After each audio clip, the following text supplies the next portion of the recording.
अब नीरू जो सुदर्शन जी के माता पिता थे वही आत्माएं बनारस शहर में, काशी शहर के अंदर ब्राह्मण के घर जन्म था। गौरी शंकर नाम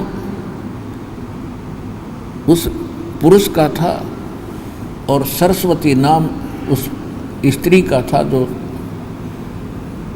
सुदर्शन जी के माता पिता वाली आत्माएं ही वो ऐसे जन्मी थी। दोनों का विवाह हुआ। गौरी शंकर जो था बहुत ही भगवान शंकर के पुजारी थे और निष्पक्ष ब्राह्मण थे, किसी को मिसगाइड नहीं करते थे, भगवान शंकर के कट्टर पुजारी थे। और भगवान शंकर की कथा यानी शिव पुराण की कथा सुना कर अपना जीवन निर्वाह कर रहे थे। जो भी उनको दक्षिणा मिलती थी उसी दक्षिणा से अपना निर्वाह चलाते थे कथा करके, लेकिन किसी को भ्रमित नहीं करते थे, ना कोई पंडिताई करते थे कि तेरे श्राद्ध निकाल दूंगा, तेरे ऐसे कर दूंगा, ऐसा नहीं करते थे। और जो भी दीक्षा आती थी, जो दक्षिणा आती थी, दक्षिणा, उस दक्षिणा से ही वो अपना निर्वाह चलाते थे।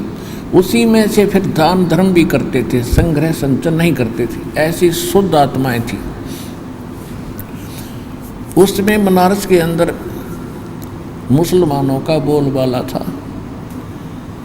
मुसलमान, दिल्ली के बादशाह मुसलमान ही हुआ करते थे और मुसलमान ये दाव देखा करते थे कि जो हिंदू धर्म का ज़्यादा प्रचार करता है उसको पहले कंडम किया जाए। गौरी शंकर सरस्वती की बहुत महिमा थी काशी में कि बड़े निष्पक्ष ब्राह्मण हैं, बड़े अच्छी कथा सुनाते हैं, निष्पक्ष और निस्वार्थ कथा करते हैं, किसी से कुछ मांगते नहीं, अपनी स्वेच्छा से कोई आ जाता है तो उसी से वो संतुष्ट रहते हैं। इस बात से अन्य जो पंडिताई करने वाले पांडे थे उन पांडवों को ईर्ष्या घनी थी उस गौरी शंकर जी से कि सभी लोग इसकी महिमा गाते हैं, इसको बहुत दान दक्षिणा देते हैं, वो ईर्ष्या करते थे। इस बात का ज्ञान था काशी बनारस के मुसलमान काजी और मुल्लाओं को।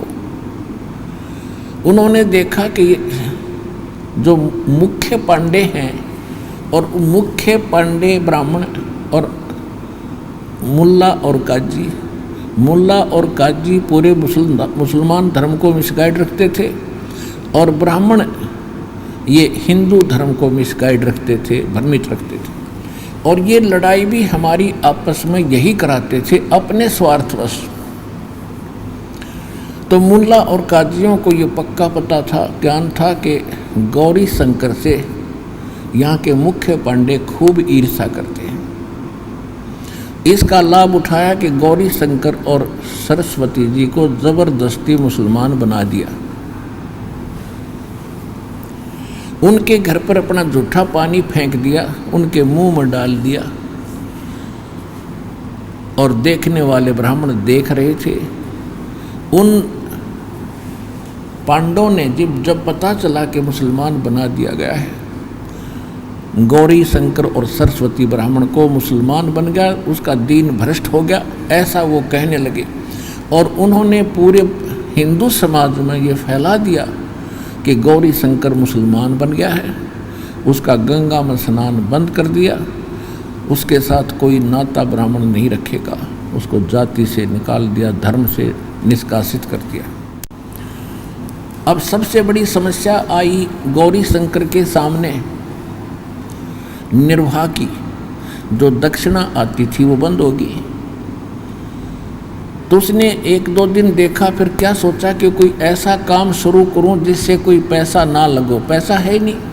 तो कपड़ा बुनने का काम गौरी शंकर ने शुरू कर दिया, उनका नाम चेंज कर दिया। गौरी शंकर का नाम रख दिया नूर अली, उसको नीरू कहने लगे।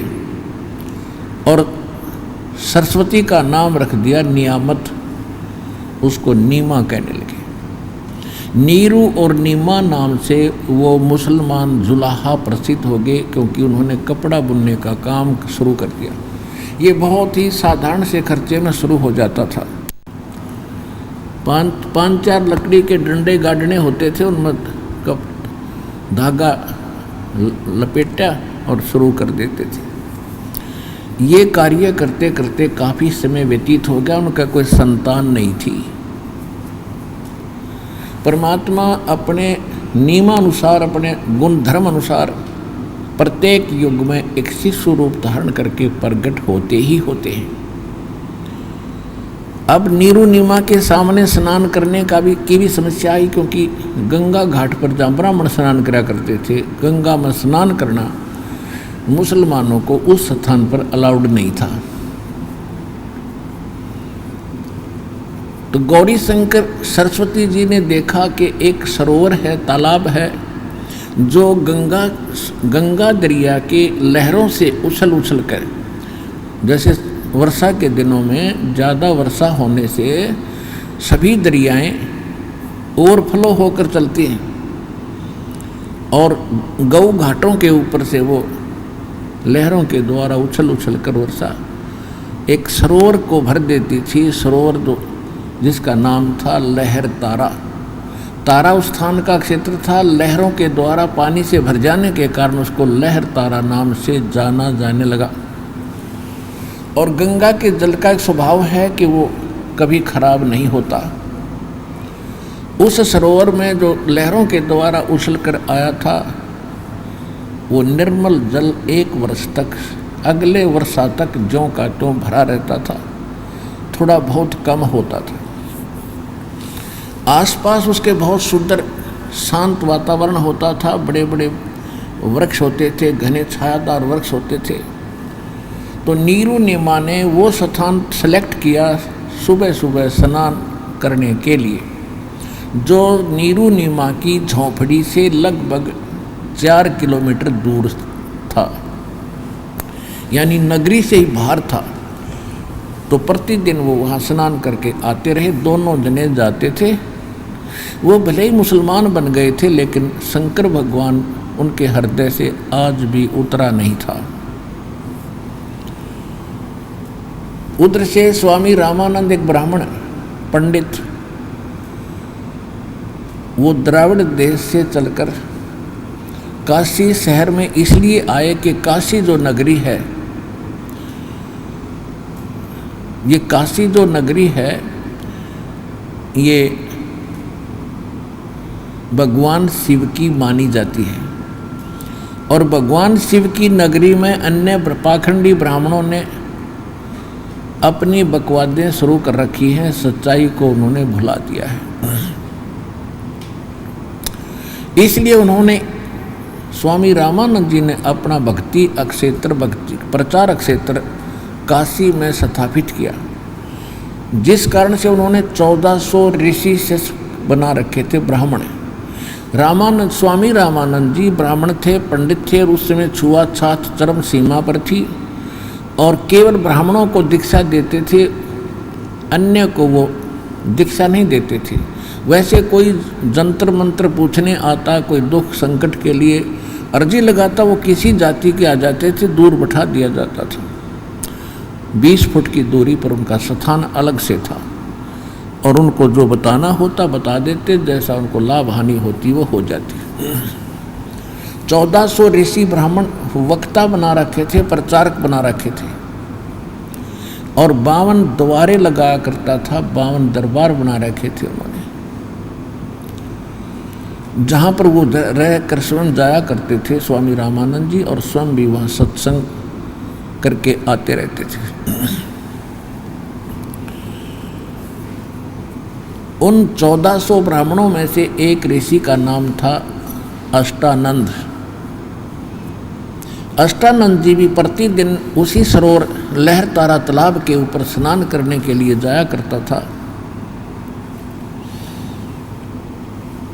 और कुछ देर तक स्नान करने के बाद वहाँ के शांत वातावरण में सुबह सुबह प्राकृतिक सौंदर्य का नज़ारा भी लेता था, और साथ में अपने गुरु स्वामी रामानंद जी द्वारा बताई गई भक्ति, वो साधना भी वहाँ किया करता था। और उसी सरोवर पर ये नीरू और नीमा दोनों स्नान करने के लिए जाया करते थे। वैसे तो ये ब्राह्मण बहुत छुआछात किया करते थे, लेकिन परमात्मा की ऐसी रजा थी कि अष्टानंद स्नान करके नहा धो के अपना वक़्त से साधना करके आ जाता था। उसके बाद नीरू नीमा स्वाभाविक जाया करते थे। इनका कुछ ऐसा समय सेट हो रहा था कुदरती, नहीं तो ये ब्राह्मण लोग उस समय इतने हवा में उड़ रहे थे। यदि उस सरोवर में मुसलमानों भी धानक स्नान कर ले तो वो उसमें छुएं भी कोई नहीं, पैर भी ना रखें, ऐसी भी स्थिति थी इनके मन में, गलत थी। पर परमात्मा ने अपना वो एविडेंस यानी विटनेस बनाना था रामानंद जी, अष्टानंद जी को, ऐसी सेटिंग रखी। अब ज्येष्ठ सुदी पूर्णमासी विक्रमी संवत 1455 और सन 1398, ज्येष्ठ सुदी पूर्णमासी, जेठ उतरते की पूर्णमासी, और सुबह ब्रह्म मुहूर्त में, ब्रह्म मुहूर्त होता है सूर्य उदय होने से लगभग 1.5 घंटा पहले का जो समय है उसको ब्रह्म मुहूर्त कहा जाता है। तो ब्रह्म मुहूर्त के अंदर नीरू नीमा प्रतिदिन स्नान करने के लिए जाया करते थे। तो परमात्मा उसी समय में एक शिशु रूप धारण करके ऊपर से सतलोक से नीचे आए। अष्टानंद जी साधना करने की कोशिश कर ही रहा था, कभी आंखें बंद कर रहा था, कभी खोल रहा था। इतने में क्या देखा कि आकाश मार्ग से एक तेज पुंज का गोला सा, प्रकाश का गोला आ रहा है, जैसे तारे टूटा करें। आप देखते हो तारे टूटते हैं तो, लेकिन तारे टूटने का प्रकाश बहुत छोटा होता है, वो प्रकाश बहुत ज़्यादा था। तो अष्टानंद जी ने सामने देखा, वो बहुत गति से प्रकाश नीचे को आ रहा था। अष्टानंद जी की जो चरम दृष्टि थी, आंखें सहन नहीं कर सकी, ऐसे देखते ही आंखें बंद होगी, क्योंकि वो प्रकाश घनी बहुत ज़्यादा रोशनी थी, ज़्यादा तेज था। आंखें जब बंद हुई तो उसने क्या देखा कि ये कोई शिशु है, जैसे हम सूर्य की ओर देखते हैं और हमारी आंखें जो है उसको सहन नहीं कर सकती सूर्य के प्रकाश को, हम या तो दूसरी साइड में कर लेते हैं या आंखें बंद करते हैं। तो हम क्या देखते हैं कि सूर्य का आकार प्रकाश रहित दिखाई देता है, एक गोला सा। इसी प्रकार अष्टानंद जी को जब उसने आंखें बंद की तो बालक शिशु रूप दिखा, बगैर प्रकाश का, प्रकाश रहित रूप, आकार बालक का। और जो ही जब उसने दोबारा आंखें खोली तो वो प्रकाश लहर तारा तालाब के अंदर एक कोने में सिमट गया था। ब्रह्म मुहूर्त के अंदर कुछ अंधेरा बहुत होता है। अब उन्होंने क्या देखा, अष्टानंद असमंजस में पड़ गया, आश्चर्यचकित हुआ कि ये क्या हुआ भाई। अब उसने सोचा कि ये हो सकता है मेरी कोई आध्यात्मिक जो साधना है इसका कोई प्रतिफल हो। तो इसकी जानकारी प्राप्त करने के लिए अष्टानंद जी उठ कर चल पड़े और अपने पूज्य गुरुदेव जी रामानंद जी के पास इसका समाधान जानने के लिए चल पड़े। अब गुरु जी के पास जाकर उसने पूछा कि हे गुरुदेव, आज आपके बालक ने एक ऐसा आश्चर्य देखा, आकाश से एक प्रकाश पुंज आ रहा था, प्रकाश का गोला घनी स्पीड से आया था और उसको जब मैंने देखा मेरी आंखें सहन नहीं कर सकी उस रोशनी को, आंखें मेरी बंद हो गई।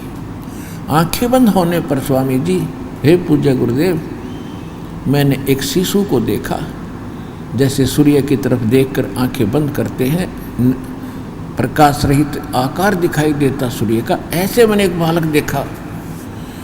ये मेरी कोई भक्ति की उपलब्धि है या कोई मेरी भ्रम है? मेरा ये निवारण करो शंका।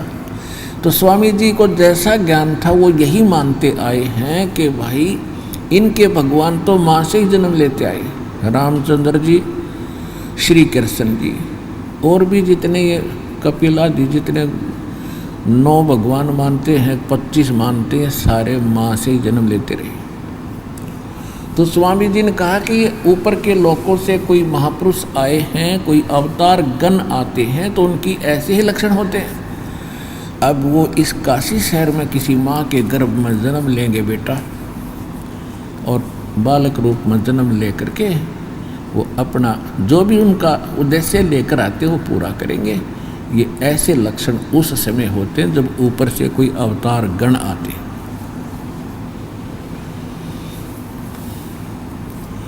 अब अष्टानंद जी संतुष्ट हुए, गुरु जी जो समाधान कर देते वो फाइनल होता है। उधर से नीरू नीमा 60-62 वर्ष की हो चुके थे, 62 वर्ष के, उनको कोई संतान नहीं थी। भले ही मुसलमान बन गए थे पर भगवान शंकर से उनकी आस्था हटी नहीं थी। अब एक और समस्या होती है हमारे सामने कि जैसे भगत और जगत के अंदर जो आपस में मतभेद रहा है, इसी बात पे रहा है कि जो अध्यात्म मार्ग के जो विचार होते हैं वो जगत से विपरीत होते हैं। और जगत ये कहता है कि जिसके संतान नहीं है, जिसके संतान नहीं हो तो मनहूस व्यक्ति है। और यहाँ तक मानते थे इन हमारे नकली गुरुओं के भ्रमित किए हुए कि सुबह सुबह निसंतान व्यक्ति के तो दर्शन भी नहीं होने चाहिए, सारा दिन व्यर्थ जाता है। अब उनकी ज़्यादा मौत हो जाती है, ज़्यादा दुखी हो जाते हैं। एक तो संतान का अभाव, ऊपर से इस प्रकार की उनके मन में शंका रहती है कि तुम्हें देखकर इनके मन में क्या आया होगा। तो ये और एक दीमक उनके मन में लगी रहती है। अब ये ऐसा क्यों है कि वो बहुत अच्छी पुण्यात्मा है? पुण्यात्मा तो सभी हैं। सामाजिक दृष्टिकोण से यदि आपको संतान प्राप्त है तो बहुत अच्छी बात है, बुरे नहीं हो। कौन बुरे नहीं है? जो भक्ति कर रहे हैं, परमात्मा की खोज कर रहे हैं, वो भी बहुत पुण्यात्मा है। और जो मनुष्य जीवन पा करके चाहे सब कुछ है उनके पास, भक्ति नहीं कर रहे, तो वो तो बिल्कुल कर्महीन प्राणी है। अब दास ने इसलिए क्यों कहा कि जिनका संतान नहीं है वो बहुत अच्छी आत्मा है। ये अध्यात्म मार्ग है, इसमें हमारा यहाँ पर जो संस्कार है, ये संस्कार हमारा एक दूसरे का ऋण है हमारे ऊपर। उस ऋण के आधार से कोई पशु बनता है, कोई हमारा बैल बनता है, कोई भैंस बनती है, कोई गाय आती है, तो वो पिछले जन्म में कोई ना कोई हमारे संस्कार से जुड़ती है। और जब उसका संस्कार पूरा हो जाता है वो शरीर छोड़ या तो बिक जाती है या मर जाती है। और ऐसे ही जो पुत्र पुत्रियां हैं, ये भी अपना संस्कार होता है। एक लेवा एक देवा दूतम, कोई किसी का पिता न पूतम। सूक्ष्म वेद में लिखा है कि सुखदेव ऋषि ये कहने लगे, एक लेवा एक देवा दूतम, कोई किसी का पिता नहीं पूतम। ये ऋण संबंध जुड़ा एक ठाठा, अंश में सब 12 बाटा। अब ये बहुत अच्छी लंबी कहानी वो ना सुनाऊंगा, इसको समाप्त करता हूँ कि ये प्रसंग जो चल रहा है। तो इसी प्रकार जिनका संतान नहीं है उनका कोई लेन देन नहीं है। एक कथा सुनाते हैं, उसमें जल्दी निर्णय हो जाता है। एक व्यक्ति का विवाह हुआ, उससे एक पुत्र उत्पन्न हुआ, उसकी पत्नी मर गई, मृत्यु होगी पत्नी की। दूसरा विवाह किया, 5-7 वर्ष का वो लड़का था, 10 वर्ष का। उसके बाद दूसरा विवाह किया, उससे एक संतान हुई पुत्र रूप में। फिर भी उसकी पत्नी की भी मृत्यु होगी, स्वयं भी मृत्यु होगी। अब बड़े लड़के का विवाह कर चुका था, वो बड़े लड़के का विवाह हो गया था, छोटा लड़का 10-12 वर्ष का था। उस समय उसका माता पिता दोनों की मृत्यु होगी। वो पिता को तो एक था, माँ थी दो मायाओं के थे, पिता एक था। अब बड़े का जो विवाह हो गया था, उसकी पत्नी थी, उधर से छोटा लड़का जो था वो बीमार हो गया। रोगी हो जाने से उपचार शुरू हुआ, महंगी महंगी दवाइयाँ लगी, लेकिन प्रयोग की जा रही थी, आराम कम हुआ। फिर उसी दौरान उनके मन में दोष आ गया, पति पत्नी के मन में, बड़े भाई के मन में और भाभी के मन में, कि अच्छे 10-15 किले एकड़ ज़मीन इसके हिस्से में आती है, और अब रोगी भी है, इसकी मृत्यु हो जाए तो अच्छा है, सारी संपत्ति अपनी ही होगी। ये विचार विमर्श करके उन्होंने सोचा क्यों ना इसको मरवा ही दें, सबको मालूम है रोगी है, 4-5-10 दिन से ये बीमार चल रहा है। ऐसा एक वैद्य से संपर्क साधा, उसने अपनी फीस मांग ली, मुँह मांगी, वह दे दी। उसने उसको विष दे दिया, किसको? छोटे भाई को, और वो मर गया। रिश्तेदारियों में पता था ही भी बहुत रोगी है, बीमार है काफ़ी, वो मर गया, कोई बात नहीं, बात समाप्त हुई। अब 1 वर्ष के बाद उनके एक पुत्र उत्पन्न हो गया, और पुत्र को बड़ी अच्छी तरह लाड से पाला पोसा, बहुत अच्छा खिलाया पिलाया, दूध भैंस रखें, गाय रखें, और बहुत ही चंद दिनों में वो 12 वर्ष की आयु में विवाह कर देते थे। और विवाह के बाद वह यदि व्यक्ति मर जाता, लड़का मर जाता पति, तो पत्नी का पुनर्विवाह तो छोड़ो, उसको 7 सती करते थे, 7 फूका जाता था उसी चिता में। अब क्या हुआ कि जब उस लड़के का विवाह हो गया, खुशी का कोई ठिकाना नहीं, वो लड़का बीमार हो गया, इतना बीमार, इतना रोगी हो गया कि उसके उपचार के लिए उन्होंने आधी जमीन भी बेच दी, और 1-1.5 वर्ष 2 वर्ष ऐसे चारपाई पे पड़ा रहा। एक दिन उसका पिता बैठा था, लड़के ने कहा कि भाई साहब, अब मेरी लकड़ियों का और मेरे कफन का प्रबंध कर ले, अब मैं जा रहा हूँ। उसके पिता ने कहा, बेटा मैं तेरा बाप हूँ, भाई नहीं हूँ। उसने पहले तो ये सोचा बीमार है, इस करके इसकी अकल खराब होगी, मुझे भाई कह रहा है, मानसिक संतुलन बिगड़ गया। तो उस लड़के ने कहा, तू मेरा भाई है, मुझे मालूम है, और मैं तेरा वो भाई हूँ जिसने तुझे विष से देकर मरवाया था, और भाई साहब मेरा बराबर हो गया हिसाब किताब। मैंने जो तूने मेरी 50% संपत्ति के लालच में मारा था, वो 50% बिक चुकी है। कहाँ? बिल्कुल बिक चुकी है। अब तेरा और मेरा इतना बैलेंस है, मेरी लकड़ी और कफन का, अब तैयारी कर ले। अब उसके पैरों तले की ज़मीन खिसक गई, बड़ा शर्मिंदा हुआ। इस समय अकल ठिकाना आ जाती है इंसान की, अगर पहले आ जाए तो बात खत्म। तो सत्संग में ये पहले ठिकाने आती है, ये बुराई नहीं करेगा प्राणी फिर इन बातों से इस ज्ञान को समझ कर। तो उसने कहा भी बिल्कुल मैं महानीच आदमी था, और मेरी पत्नी के साथ मैं भी, इसका इकली का दोष नहीं कहता, 1-2 बार तो मैंने मना किया, फिर मन ने भी यस करनी पड़ेगी। और ठीक अभी हमने जैसा किया हमें यह सज़ा सही मिलेगी, और भगवान ने देनी चाहिए थी। हमने आपके साथ धोखा किया तो आज हमारा नाश हो गया, और कोई आस नहीं, और हम ऐसे ही वंशलेस हो जाएंगे, हमारा कोई वंश नहीं रहेगा। लेकिन एक बात बता, हमने जो करा वो भर लिया ठीक है, लेकिन जो तेरा विवाह हुआ जिस लड़की के साथ, अब तेरी मृत्यु के उपरांत इसको जिंदा फूका जाएगा तेरे साथ में। इस बेचारी ने कौन सा पाप कर दिया जो आज या जिंदा जलाई जाएगी? तब उसने कहा कि वो, लड़के ने कहा कि वो वैद्य कहाँ है जिसने मुझे विष दिया था कि वो तेरे 2-3 वर्ष के बाद उसकी मृत्यु हो गई थी। उसने कहा लड़के ने कि ये वही दुष्ट आत्मा है, वो वैद्य, आज ये जिंदा फूकी जाएगी। एक लेवा एक देवा दूतम, कोई किसी का पिता न पूतम, ऋण संबंध जुड़ा एक ठाठा, अंश में सब 12 बाटा। ये सत्य कथा है। 100% सत्य है, भगवान का विधान है, या आपके कब समझ में आवेगी? क्योंकि इसीलिए ये पढ़ाई जा रही है अध्यात्म और सूक्ष्म वेद ज्ञान की। तो यहाँ बताया है कि जिनका संतान नहीं उनका कोई लेन देन शेष नहीं है। इससे बचने के लिए इस ज्ञान को आधार बनाओ, परमात्मा की इस एक एक वचन को सत्य मानो कि जो आज जिसके संतान नहीं है वो 1 नंबर का भगवान की दृष्टि में 1 नंबर का आदमी है।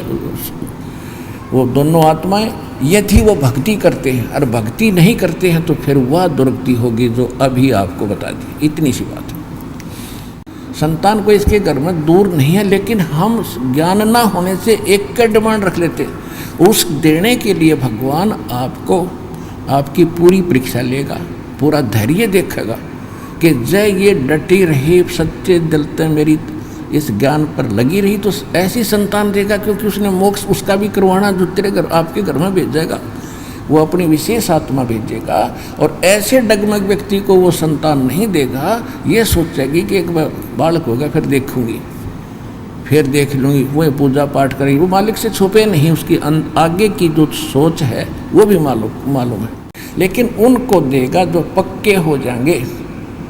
हे परमात्मा, आपके सिवा सपने में भी किसी की आस नहीं करेंगे हम, और फिर देखना आप सब कुछ देगा, ये सब कुछ यहाँ जो आपने चाहिएगा। तो अब जब उस प्रसंग पर आते हैं जो दास आज प्रारंभ करने जा रहा था, इसके लिए भूमिका बनी है। अब जैसे नीरू और नीमा ये कौन थे? सुदर्शन जी के माता पिता थे, और परमात्मा ने प्रॉमिस कर दिया थे न पार करूँगा, और पार करूँगा तो ये जो आपकी तरह फंसा कर छोड़ दे, संतान दे दुआ कर पलट हो जाए, भक्ति करे नहीं, तो वो परमात्मा नहीं चाहते थे, उनको पार करने का प्रॉमिस किया था। उससे पहले जो नीरू नीमा रूप में वो यानी गौरी शंकर सरस्वती रूप में जन्मे थे, उससे पहले भी उनके 2 जन्म और ब्राह्मण कुल में हुए हैं, और दोनों ही पति पत्नी रहे। और परमात्मा उन जन्मों में भी मालिक उनसे जाकर बालक रूप में मिले, वो माने नहीं, ऐसे नहीं मिले उनको, वैसे एक 3 साल के बालक के रूप में उनके घर के सामने खड़े बैठे, ऐसे बैठ गया आकर। वो बच्चे को नगरी में पता किया भाई किसका है, सब जगह पता कर लिया भाई पता नहीं किसका है। तो फिर उन्होंने सोचा भाई किसी का नहीं है तो हम पाल लेते, हमारे संतान है नहीं। परमात्मा ने 1 महीने 2 महीने के बाद कहा कि मैं तुम्हारा गुरु जी हूँ, मुझसे दीक्षा ले लो। अब वो दोनों पंडित थे और वो जगत के गुरु अपने आप को मानने। 1-2 वर्ष कहा बेटा ऐसे नहीं बोला करते हैं, हम तुम्हारे माता पिता हैं। परमात्मा तो आए इसलिए थे कि मैं तुम्हारा गुरु हूँ, मुझसे दीक्षा लो, तुम जो साधना करते ही व्यर्थ है, क्यों जनता को भ्रमित करते हो तुम।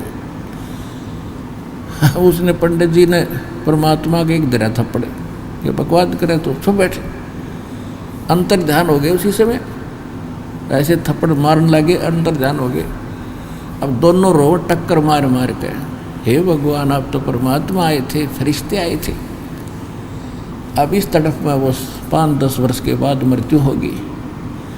अब वो कसक बना के भगवान की, अगले जन्म में फिर मिले 7 वर्ष की आयु का बच्चा, फिर भी उन्होंने नहीं माना, ऐसे अंतर ध्यान हो गए। अब तीसरे जन्म में फिर ऐसे मिले शिशु रूप में जो आया ही करते।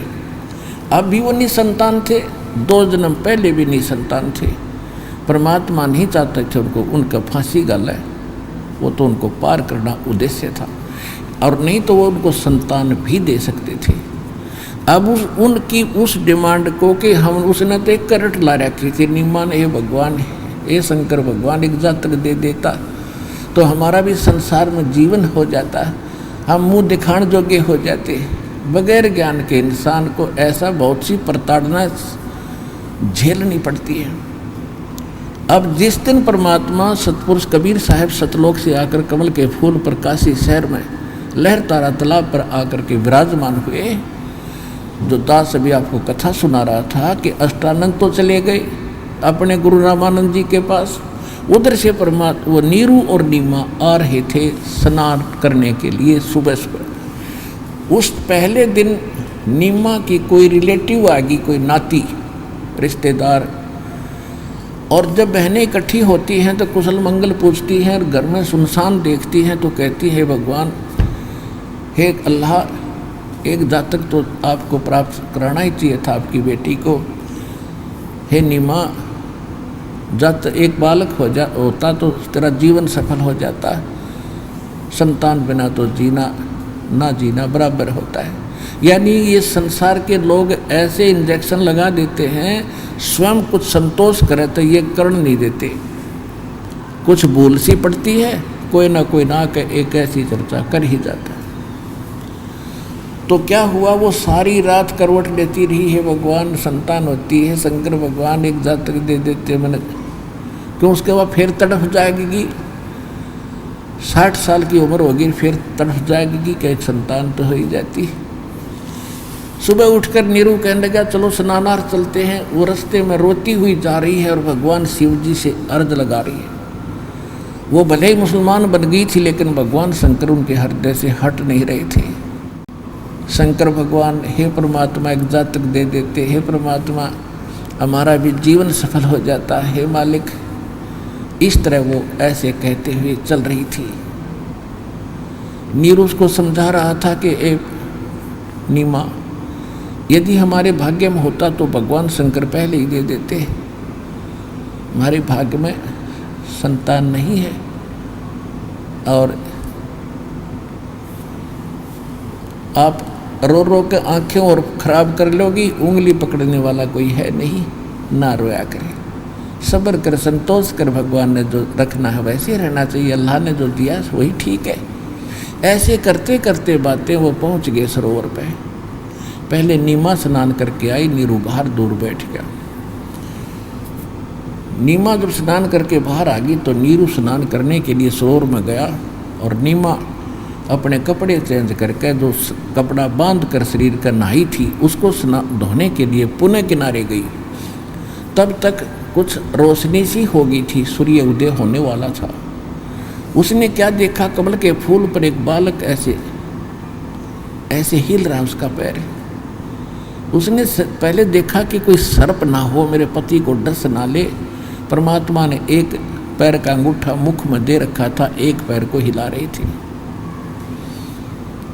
नीमा ने जब ध्यान से देखा को ये तो कोई बालक है, अपने पति से कहती है कि देखना जी कमल के फूल पर बच्चा, कमल के फूल पर बालक है। अब नीरू ना रहा था ऐसे कर करके। नीरू ने सोचा या तो मेंटल होली इन बच्चों के मुंह में, इसकी तो मानसिक स्थिति कति खराब होगी। नहाता नहाता कह रहा कि नीमा मैंने बहुत समझा लिया, मानती कति नहीं। अब तुझे इतना मोह हो गया, इतनी मेंटल पागल होगी, तुझे जल में भी बच्चे दिखने लगे, तो शांति कर, कुछ सब्र कर, विचार कर। इतने में उसने फिर कसक से कहा जी देखो सचमुच देखो। तो अब जब उसने इसी कसक से कहा तो नाते नाता देखा सचमुच बालक कमल के फूल पर थोड़ी सी दूरी पर, यानी किनारे से काफ़ी दूर था, लेकिन वो नहा रहा था उससे थोड़ी दूर था। तो एकदम भाग गए, एकदम जाकर के बच्चे को उठा लिया, कमल के फूल के समेत उठा लिया और अपनी पत्नी को उठाकर दे दिया। इस बच्चे को नीरू कह रहा था रख दे यहीं पर। अपने आत्माओं, जिस परमात्मा का नाम लेने दे, नाम लेने मात्र से एक गुदगुदी सी उठती हृदय में, और जिसके लिए ऋषि महर्षि तपस्या कर कर का शरीर खत्म कर गए, उनको वो परमात्मा मिले नहीं। और उस पुण्यात्मा नीमा को और नीरू को सहज में मिल गए, और नीमा ने उस बालक को सीने से लगाया। जिस परमात्मा के नाम लेते रोंग रोंग खड़े हो जाते हैं, और जो किसी पुण्यात्मा के सीने से लगा हो, जो आनंद जो सुख उसकी आत्मा को महसूस हुआ होगा वो अवर्णनीय है। अब गरीबदास जी ने अपनी वाणी में उस परमात्मा के मिलन की आगे जो क्या लीलाएं हुई वो कितनी सुंदर रूप से चित्रार्थ की है। अमरवाणी से, जो भगवान की अमरवाणी से सुनाएंगे। अब परमेश्वर कबीर जी के विषय में आदरणीय गरीबदास साहिब जी ने कैसे चित्रार्थ की है भगवान की महिमा को। 84 बंधन कटे ये कीनी कल्प कबीर, भवन 14 लोक सब ये टूटे जम जंजीरे, अंत कोट ब्रह्मांड में वो बंदी छोड़ कहाए, सो तो पुरुष कबीर हैं वही जननी जने नमाए। शब्द स्वरूपी साहेब धनी शब्द से अंध सब माही, बाहर भीतर रम रहे जहाँ तहाँ सब ठाही, जल थल पृथ्वी गगन में वो बाहर भीतर एक, पूर्ण ब्रह्म कबीर हैं अवगत पुरुष अलेख, सेवक हो के उतरे इस पृथ्वी के माही, जीव उदाहरण जगत गुरु बार बार बलि जाही। गरीबदास जी कहते हैं कि दास बन के आए वो भगवान इस पृथ्वी पे है, उतरे अवतरित हुए, वो माता से जन्म नहीं हुआ उनका, सेवक हो के उतरे वो इस पृथ्वी के माही, जीव उदाहरण जगत गुरु बार बार बलि जाही। जीवों का उद्धार करने के लिए वो जगत गुरु होय होय, यानी सबको सच्चा ज्ञान देने वाले कबीर भगवान स्वयं आकर के प्रकट हुए। काशीपुरी कष्ट किया वो उतरे अदर आधार, नो के नो सहसरी राय, मोमिन को मुजरा हुआ वो जंगल में दीदार। मोमिन एक मुसलमान दुल्हे को मिले, कोट किरण शशि भाने सुध ये आसन अदर विमाने, और परसत पूर्ण ब्रह्म को हो शीतल पिंड और प्राण। नीमा ने जब परमात्मा बालक को सीने से लगाया, गोद लिया मुख चूम के हेम रूप झलकन थे, जगर मगर काया करे जैसे दमके पद्म अनंत। नीमा ने बच्चे को उठाया, गोदी में लिया, सीने से लगाया और उसका मुंह चूम्या, प्यार किया। गोद लिया मुख चूम कर हेम रूप झलकंत। हेम माने बर्फ। परमात्मा का इतना सुंदर शरीर, वाइट शरीर था, जैसे कहते हैं ना कोई कपड़ा खरीदने जाते थे कपड़े की दुकान पर, सफ़ेद कपड़ा जब लेते थे तो दुकानदार कहा करता ये स्नो वाइट है, यानी बर्फ जैसी सफ़ेदी और किसी में नहीं होती। स्नो माने बर्फ और हिम माने बर्फ, स्नो अंग्रेजी में, हिम हिंदी में। तो गरीबदास जी कहते हैं गोद लिया मुख चूम कर वो हिम रूप झलकंत। हिम बर्फ के जैसी सफेदी थी मालिक के शरीर की, बॉडी की। इतना अजीबोगरीब बालक था, आम बच्चों जैसा बालक नहीं थे भगवान। और जगर मगर काया करे जैसे दमके पद्म अनंत। इतना सुंदर शरीर चमक रहा था, नूर था मालिक का। नूर का अर्थ ये नहीं होता उसमें से किरण निकल रही थी, जैसे कोई बहन या भाई भक्त इतना गोरा होता है और ऐसा लगता है कि देख इसके चेहरे का नूर अलग ही है। इस तरह वो मालिक का जो बॉडी था इतना सुंदर था, अपने आप जैसे कलर में ही इतनी उसके अंदर परमात्मा की जो कलर जो था वो अपने आप ऐसे चमक रहा था अंदर से। तो यहाँ बता रहे हैं काशी उमटी गुल बया फिर मोमन का घर घेरे। कोई कह ब्रह्मा विष्णु है, कोई कह इंद्र कुबेर, कोई कह वरुण धर्मराय है, कोई कहत है ईसे। 16 कला सुभान गति, कोई कह जगदीश। दूध न पीवन अनुभव के वो न पलने झूलनते। अदर अमौन ध्यान में जो कमल कला फूलनते। भक्ति मुक्ति ले उतरे। गरीबदास जी कह रहे हैं भक्ति और यथार्थ मुक्ति मार्ग को लेकर परमात्मा स्वयं उतरे, अवतरित हुए। भक्ति मुक्ति ले उतरे वो मेटन तीनों ताप। कहते तीनों तापों का नाश करने के लिए परमात्मा स्वयं आए, अपने बच्चों को सतभक्ति देकर उनको दुख निवारण करने के लिए। भक्ति मुक्ति ले उतरे वो मेटन तीनों ताप। मोमिन के, मोमिन माने मुसलमान के, मोमिन का डेरा लिया फिर उसे कहे कबीरा बाप। कि उस मुसलमान नीरू को परमात्मा पिताजी कहते हैं, बाप कहते हैं, कहकर पुकारते हैं। दूध न पीवे न अनभक न पलने झूलनते, अदर अमान ध्यान में वो कमल कला फूलनते। अब गरीबदास जी क्या बता रहे हैं कि परमात्मा ना अन्न खा रहे थे ना दूध पी रहे थे, और शरीर इतना स्वस्थ और फल रहा था जैसे कमल का फूल, कमल के फूल को जो उगता है सरोवर में, और उसमें चाहे कितना ही पानी छोड़ दे और नहर का, और वो अगर पानी का लेवल ऊपर बढ़ता जाएगा तो कमल का फूल ऊपर रहेगा उसका। चाहे 100 फुट पानी बढ़ चढ़ जाए तो 100 फुट ही कमल ऊपर पहुंच जाएगा, रहेगा पानी से ऊपर। यानी इतनी स्पीड से बढ़ता है वो कमल का डंठल। तो यहाँ परमात्मा के विषय में गरीबदास जी कह रहे हैं कि ना तो दूध पीवे न अन्न खा रहा था, और स्वस्थ ऐसा था, शरीर ऐसे फल रहा था, फूल रहा था, बढ़ रहा था जैसे कमल का फूल बढ़ता है। जैसे बच्चा रोजाना किलो दूध पीता हो, इतना स्वस्थ नजर आ रहा था। दूध न पीवे न अनभक नहीं पलने झूलन थे, अदर अमान ध्यान में वो कमल कला फूलन थे।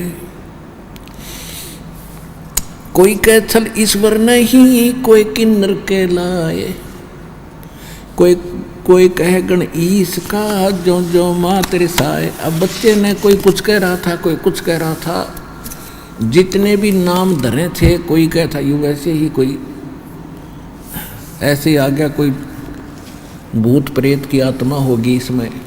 तो इन बातों से नीमा बहुत दुखी हो रही थी। अब फिर क्या बताते हैं लड़के का नाम रखने के लिए।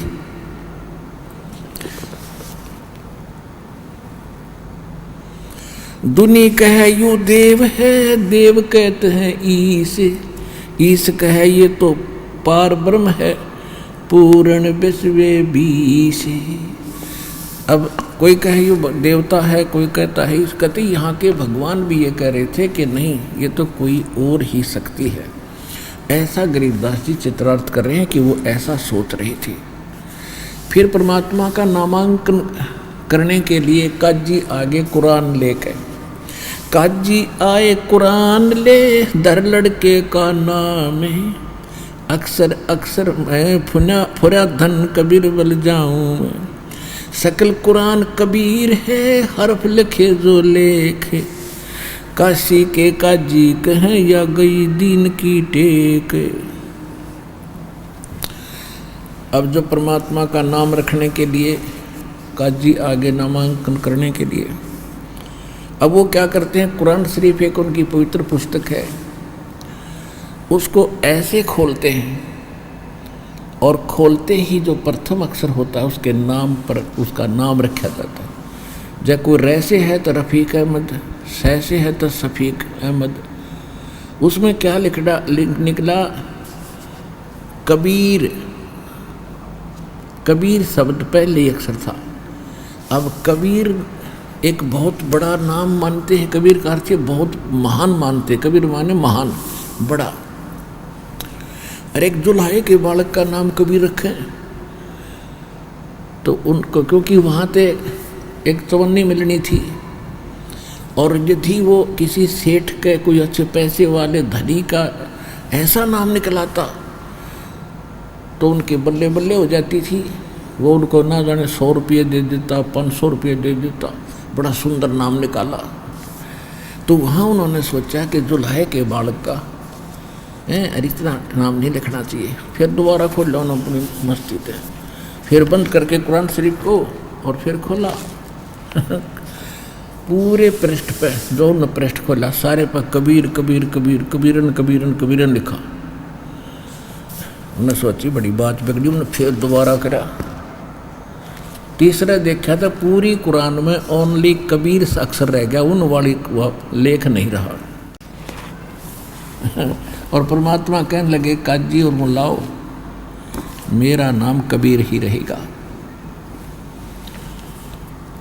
फिर क्या होता है कि वो तो चले गए पटक के कुरान में रख लो कबीर, हो गया कबीर, कौन बैठा उसने, जो नाम वो लेकर आए थे तो चलना ही था। अब क्या होता है कि 25 दिन के हो गए, भगवान ना कुछ खावे ना पीवे और स्वस्थ ऐसे जैसे बालक का कोई रोग नहीं, खूब कोई दिक्कत नहीं, लेकिन उस नीमा और नीरू की आत्मा नहीं मानने थी कि कब तक जीवेगा बालक। बेशक स्वस्थ दिखाई देता है, कभी ना कभी अचानक मर जाएगा। उनको इतनी टेंशन रहती थी। एक दिन उसने अपने पति से कहा कि आप कहीं झाड़ फूक करवाओ, किसी से पता करो। सब झाड़ फूक करवा लिए, सब सियाने सुने बुला लिए, कोई फर्क नहीं पड़ा। फिर रामानंद जी एक बड़े प्रसिद्ध ऋषि हुए थे, जो अभी आपको बताया था उनके विषय में, तो वहाँ गए, नीरू वहाँ गया और रामानंद जी से प्रार्थना की कि स्वामी जी ऐसे ऐसे मुझे एक जंगल में कमल के फूल पर एक बालक प्राप्त हुआ। अब वहाँ क्या है कि वो डरते नूना बताओ थे, कमल के फूल पे मिला तो कोई मन न कोई ना। तो रामानंद जी के सामने कहा जी मैं ऐसे घूमन गया था और वहाँ पर मुझे एक बालक मिला है और बड़ी खुशी हुई मेरे को। मैं निसंतान था, परमात्मा ने मुझे, अल्लाह ने मुझे पुत्र दिया। लेकिन समस्या ये है ऋषि जी, वो कुछ खा ना रहा ना पी रहा है, वो मरेगा। तो रामानंद जी ने कहा कि भाई देखो, पिछले जन्म में तू ब्राह्मण था और इस जन्म में भी तू ब्राह्मण था, तेरी कोई करनी में फर्क पड़ गया और जिस कारण से तू मुसलमान बन गया, किसी का दोष नहीं है, तेरे कर्म का फल है। फिर भी तूने जो पुत्र प्राप्त हुआ है उसके लिए वो भी कोई विद्वान पुरुष है, कोई सिद्ध पुरुष है, और उसके लिए कोई कंवारी गाय ला और वो कंवारी गाय दूध देगी तो वो दूध पीएगा। तो ये बात उस नीरू के गले उतरी नहीं, कंवारी गाय दूध कैसे देगी।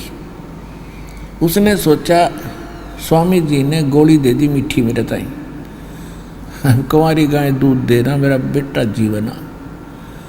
तो वो उधर से नीमा तड़फ रही थी, 25 दिन हो गए थे और रह रह कर याद कर रही थी अपने भगवान शंकर को। बेशक वो मुसलमान बन गए थे लेकिन भगवान शंकर की भूल पड़े नहीं थी। और उस दिन वो कैसे याद कर रही थी कि हे शंकर भगवान, आपको एक ही दिन हमने हृदय से पुकारा था, आपने मेरी पुकार सुन ली, एक पुत्र दे दिया। अब ये मरेगा साथ मैं मरूंगी, ये मेरा फाइनल फैसला है। हृदय से ये मान लिया उसने। अब वो परमात्मा तो काशी में कपड़ा बुनते बुनते भी पूरे ब्रह्मांडों का संचालन करते थे, शिशु रूप में विराजमान भी सब ब्रह्मांडों का संचालन कर रहे थे। वहीं से उसी समय परमात्मा ने देख लिया बुढ़िया मरेगी, मैं तो मरूँ नहीं पर यह जरूर मर जाएगी इस टेंशन में। उधर से शंकर भगवान को प्रेरणा की कि भी तुझे कौन याद कर रहा है। वो करे करा साइया मन में लहर उठा, दादू से दरजीव के आप बगल हो जा। तो शंकर जी ने ध्यान से देखा कि एक माई रो रही है, मुझे याद कर रही है। वो साधु रूप बना के संत का वहाँ प्रकट हो गया। आगे यानी ऐसे ही शिवपुरी से उतरे अपने लोग से और वहाँ आकर कहने लगे माता क्यों रो, माई क्यों रो रहे हो आप, कारण बताओ। तो माई ने कहा कि महाराज जी रोती रोती बोल रही थी कि सुनोगे मेरे दुख ने, पहले तो हमारे कोई संतान नहीं थी, अब इस उम्र में एक दिन हृदय से मैंने अपने भगवान शंकर को याद किया था और शंकर भगवान ने मुझे एक कमल के फूल पर ये बालक दे दिया और अब 25 दिन हो गए, ना खाता है ना पीता है। अब ये मरेगा महाराज जी, साथ मरूंगी। अब मैं जीऊंगी नहीं। शंकर भगवान ने कहा कि वो बालक लाओ मेरे पास। बालक नीमा लाई ठाक है। नीमा ने सोचा महात्मा जी के चरणों में डाल दूं, इसका जीवन दान दे कर दे। इस उद्देश्य से बच्चे को चरणों में डालना चाहा। माई के हाथों से उठ के परमात्मा नवजात शिशु के रूप में और शंकर भगवान के सिर के सतर में हवा में डट गया अपने आप। और वो नीमा ये सोच रही थी कि शंकर ये जो सामने साधु खड़ा है ना, इसकी करामात है, मेरे बच्चे को ऐसे कर दिया, ओहो हो, ये तो बड़ा महापुरुष है क्या। फिर शंकर भगवान ने ऐसे किया जैसे गोदी में बच्चे को लेते हाथों में, ऐसे करते ही परमात्मा उनके हाथों में आ गए। और परमेश्वर ने कहा कि महात्मा जी इसको कह दो एक कुंवारी गाय लावे और उसके ऊपर आप अपना आशीर्वाद भरा हाथ रख दियो, वह दूध देगी। अब पावर तो परमात्मा ही देता है इन सबको, वो उसको आशीर्वाद दे दिया। उसने हाथ रखने से वो दूध कुंवारी गाय ने देना ही था। फिर अब उधर से नीरू जो है चुपचाप अपने घर आकर बैठ गया, अपनी पत्नी से भी नहीं कहा। यदि मैं इसको बता दूंगा कि स्वामी रामानंद जी ने कहा है कुंवारी गाय ले आओ, या इब मेरा पीछा पड़ जाएगी, कुंवारी गाय ला, और वह दूध कैसे देगी गाय, मैं इसलिए उसने चर्चा ही नहीं करी। इतने में जब शंकर भगवान साधु रूप में उसने ये कहा तो उसने अपने पति को बुलाया कि जी आइयो एक बार, क्या बात है कि महात्मा जी कुछ कह रहे हैं। तो महात्मा के रूप में शंकर भगवान ने कहा कि नीरू एक कुंवारी बछिया ला और एक कुम्हार के घर से ताज़ा बर्तन लाना, 5-10 लीटर का गढ़ा साफ करके वो लाया गया। कुंवारी गाय यानी बछिया लाएगी जो 1.5 वर्ष की होती है, उसको कुंवारी बोलते हैं, जिसने बैल न जिसको टच ना किया हो और वो ब्याही ना हो कदे भी। वो गाय लाए, एक कुम्हार के तो कोरा बर्तन लाए। शंकर भगवान ने उनके कमर पे हाथ रखा, लंबे लंबे सतन हो गए और दूध की धार चल पड़ी और वो पात्र भरते ही बंद हो गई। उस दूध को परमेश्वर कबीर जी ने पिया, उस गाय ने फिर दूध दिया। इससे मालिक की परवरिश की लीला पूर्ण हुई बचपन की। अब हम आपको दिखाते हैं थ्योरी। आज से 600 वर्ष पहले लिखा गया कबीर सागर। ये देखिएगा कबीर सागर,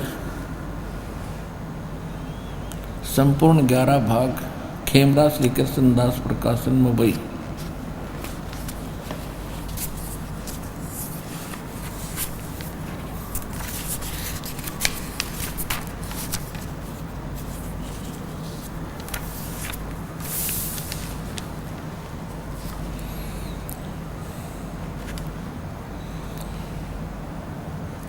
कबीर पंथी भारत पथिक स्वामी युगलानंद बिहारी द्वारा प्रस्कृत मुद्रक हैं एवं प्रकाशक हैं खेमरा श्री कृष्ण दास, अध्यक्ष श्री वेंकटेश्वर प्रेस, खेमरा श्री कृष्ण दास मार्ग, मुंबई। इसके आपको ज्ञान सागर में ले चलते हैं, ज्ञान सागर में।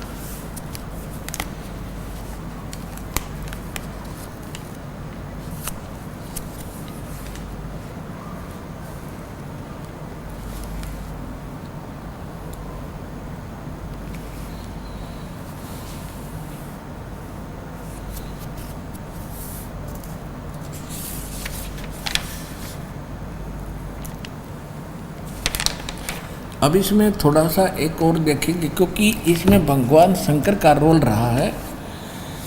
और गरीबदास जी वो परमात्मा की प्यारी आत्मा थे, उनको स्वयं मिले भगवान, सचखंड लेकर गए, फिर वापस छोड़ा था सतलोक से, तो वो भी महान आत्मा थे। लेकिन उनने जो ज्ञान दिया था उसको समझाना भी नहीं था। तो कबीर साहब ने कहा था कि जब 12वां पंथ आवेगा उसमें मेरी महिमा की वाणी पुनः प्रकट होगी, यथार्थ। तो गरीबदास जी ने कहा है कि शिव उतरे शिवपुरी से, अवगत बदन विनोद, और मिली नैन से नज़र लिया ईश को गोद। अन ब्यावर को दूध है दूहत है दूध दिया तत्काल, और पीवे बालक ब्रह्म गति तांसिव भय दयाल। अब कबीर सागर में भी उस शंकर भगवान की एक थोड़ा सा जिक्र इन्होंने थोड़ी सी गड़बड़ कर रखी है, समझ में नहीं आई, देखना। अब ये ज्ञान सागर है। अब आप जी को दिखाते हैं, ये है ज्ञान सागर। ज्ञान सागर इधर है ये 73 पृष्ठ पे, और यहाँ देखिएगा यहाँ नीचे शंकर वचन।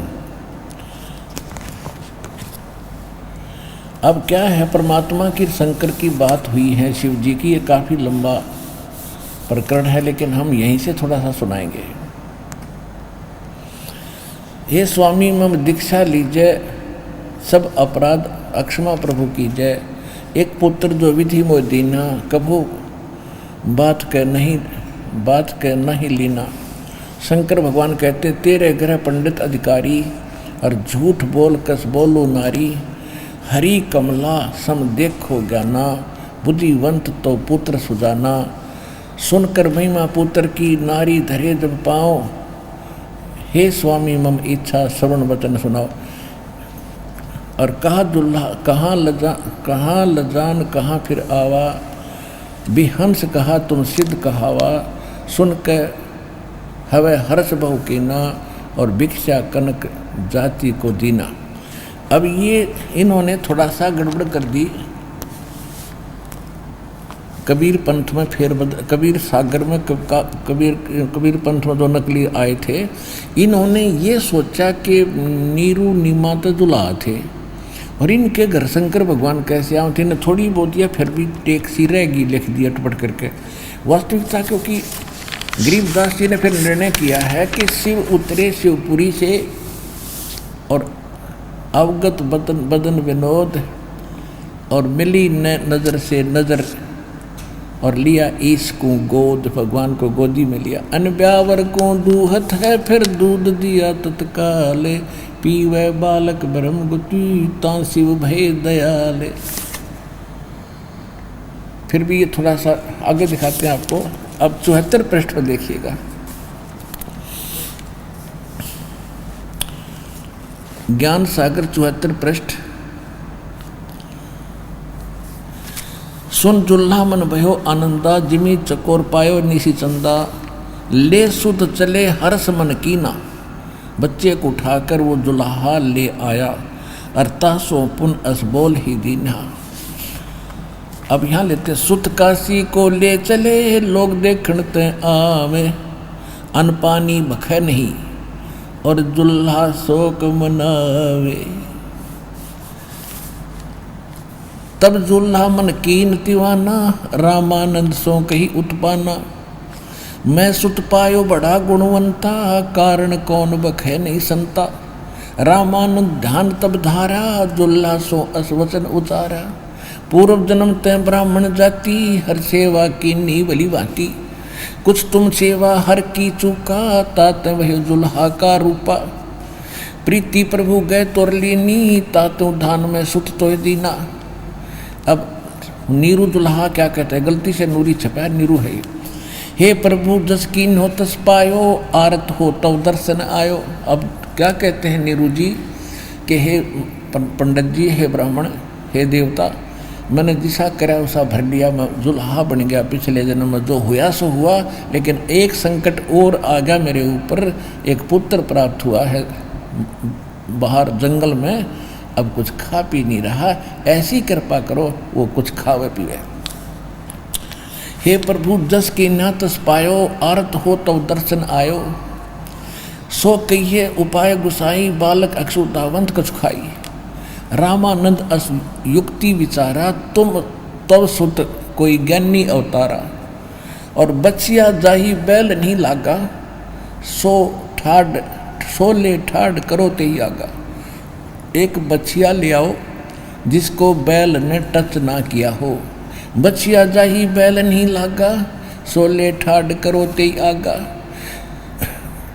दूध चलते थमते दूध रखो छिपाई, अक्षुधावंत जब होवे ताको देव खवाई।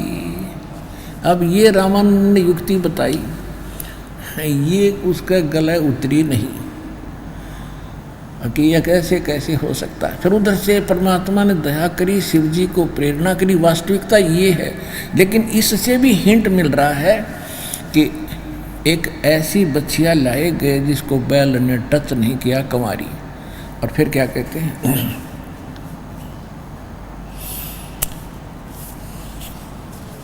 यहाँ लिखा है, जुल्हा एक बच्चिया ले आवा, और चलो दूत कोई मरम न पावा। चलो दूत जुल्हा हरसाना, राख छिपाई कहो नहीं जाना। ये मेरे ख्याल में दूध होगा, ये दूध गलत मिसप्रिंट है। और दूसरा ये भी हो सकता है कि जैसे परमात्मा कबीर वो शंकर भगवान आए थे, वो एक साधु रूप में आए थे, उनको पता चला कि कबीर साहब की उनकी वार्ता हुई थी कि भगवान का ये दूत आया होगा। तो दोनों ही अर्थ से बनते, लेकिन फिर भी हमने जो वास्तविकता वो ग्रहण करनी है। यहाँ देखिएगा, पीव दूध पीवत नाम कबीरा, खेलत संत संगमत धीरा। अब कबीर सागर से स्पष्ट हो गया कि परमात्मा ने एक कंवारी गाय का दूध पिया, आज से 600 वर्ष पहले कबीर भगवान ने। अब प्रैक्टिकल भगवान ने किया 600 वर्ष पहले, और वेद बताते भगवान ऐसी लीला करता है, तो वो करी किसने? हम सुल्तानी नानक तारे दादू को उपदेश दिया, जात जुलाहा वेद न पाया वो काशी महे कबीर हुआ। अनंत कोट ब्रह्मांड का एक रति नहीं भारे, सतगुरु पुरुष कबीर हैं ये कुल के सिरजनहारे। कौन कबीर? भाई सूरत मुल्क की वेश, ए ठगवाड़ा ठगी देश, नानक साहब कहते हैं। ये धानक भाई सूरत मुल्क की वेश, ए ठगवाड़ा ठगी थेस, ये खरा सियाणा बोतावार, ये धानक रूप रहा करता। कबीर इज गॉड, प्रैक्टिकल भी हो गया आपके सामने, और थ्योरी ने भी सिद्ध कर दिया, who is God, Kabir is God. बोलो सतगुरुदेव।